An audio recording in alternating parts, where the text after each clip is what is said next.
Hello বন্ধুরা, কেমন আছো? আজকে আমরা দি অ্যাপথকেরি ডায়েরিসের এপিসোড নাম্বার ৭ কভার করব। এর আগের ৬টা এপিসোড যারা দেখেনি, লিংক ডিসক্রিপশন বক্সে দেয়া আছে। তাহলে শুরু করা যাক। এই এপিসোডটির নাম হলো দি শ্রিন অফ চুজিং। বন্ধুরা, যারা এই চ্যানেলে নতুন তারা দয়া করে প্লিজ সাবস্ক্রাইবটা করে দিও। এতে অনেক অনুপ্রেরণা আসে নতুন করে ভিডিও বানানোর। পারলে বেশি বেশি করে শেয়ারও করি।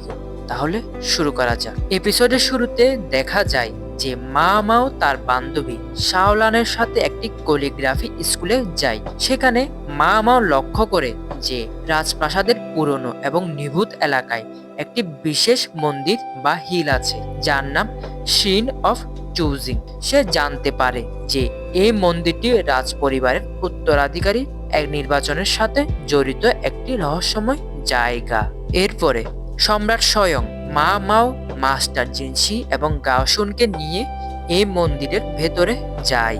কথিত আছে যে এই মন্দিরে প্রবেশ করলে কেবল রাজকীয় রক্তের অধিকারী ব্যক্তি সঠিক দরজা নির্বাচন করে গন্তব্যে পৌঁছাতে পারে। সম্রাট নিজেই এই ধাঁধার সমাধান করতে ব্যর্থ হয়ে মা মাওয়ের সাহায্য চায়। এটি মূলত একটি ইনার প্যালেস রহস্য যা বছরের পর বছর ধরে মানুষকে অবাক করে আসছে। এরপরে মা মাও যখন মন্দিরটি পরিদর্শন করে তখন সে কোনো অলৌকিকতায় বিশ্বাস না করে এর পেছনের যুক্তি খোঁজার চেষ্টা করে। সে প্রধানত তিনটি বিষয় লক্ষ্য করে। এক, বিচিত্র স্থাপত্য।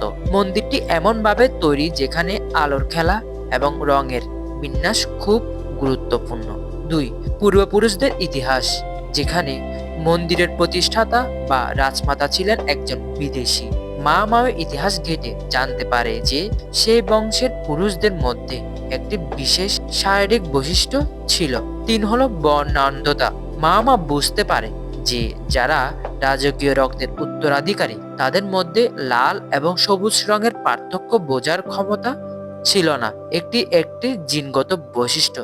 যারা সায়েন্স নিয়ে পড়ালেখা করছে তাদের অবশ্যই এ বিষয়ে জানার কথা। সাধারণত বলতে গেলে একজন সাধারণ মানুষের চোখে মন্দিরের সব দরজা একই রঙের মনে হলেও একজন বর্ণান্ধ মানুষের কাছে আলোর প্রতিফলনে কেবল একটি দরজাই আলাদা এবং স্পষ্ট দেখায়, আর এটিই ছিল সঠিক দরজা।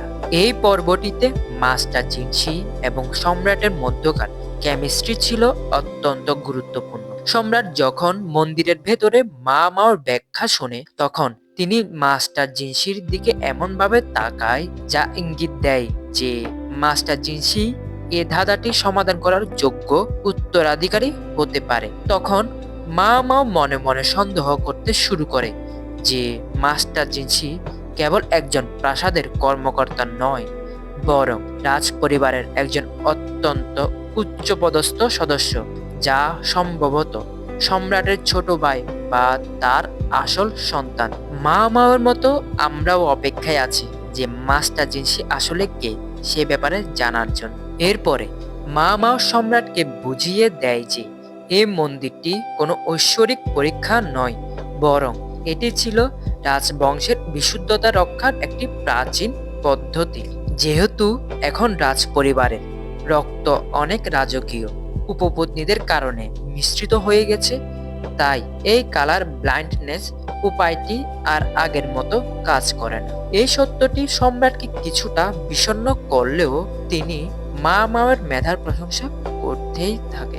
অন্য পর্বগুলোর মতোই আমরা এই পর্বেও জানতে পারি যে মা মাও কোনো কুসংস্কারে বিশ্বাসী নয়।